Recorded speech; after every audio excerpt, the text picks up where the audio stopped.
are you going to be? And if you'll notice, I'm not asking what are you going to do, but who are you going to be? I'm asking you about how you plan to live your life every day. How are you going to respond when you don't get that job you had your heart set on? For all of you who are going to be teachers, what are you going to do if the students in your class next year just don't respond to your lessons? For all of you going into business, how will you react when your boss gives you a goal that feels way too high? See, these are the moments that define us. Not the day you get the promotion, not the day you win Teacher of the Year, but the times that force you to claw and scratch and fight just to get through the day. The moments when you get knocked down and you're wondering whether it's even worth it to get back up. See, those are the times when you've got to ask yourself, who am I going to be?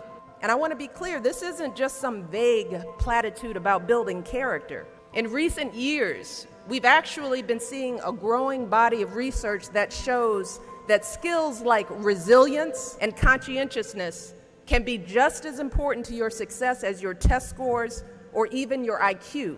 For instance, West Point cadets who scored high on things like grit and determination were more likely to complete basic training than those who ranked high on things like class rank, SAT scores, and physical fitness.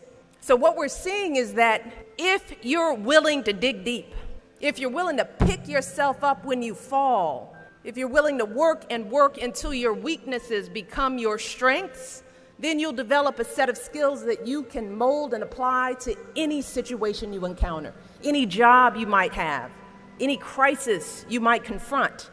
But you got to make that choice. And let me just share just a little secret before I end. As someone who has hired and managed hundreds of young people over the course of my career, whether it was during my time as a lawyer, as an administrator, as a university, a nonprofit manager, even now as First Lady, I have never once asked someone I was interviewing to explain a test score or a grade in a class. Never.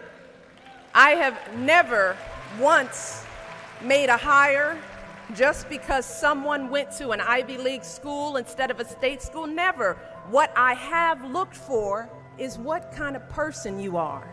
Are you a hard worker? Are you reliable?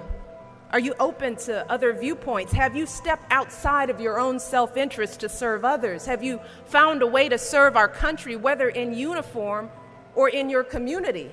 Again and again, I have seen that those are the qualities that I want on my team, because those are the qualities that move our businesses and schools and our entire country forward. And just understand this. Those are the qualities that you all already embody. They're the values you learned from your parents, from the communities you grew up in. And today, more than ever before, that's what the world needs.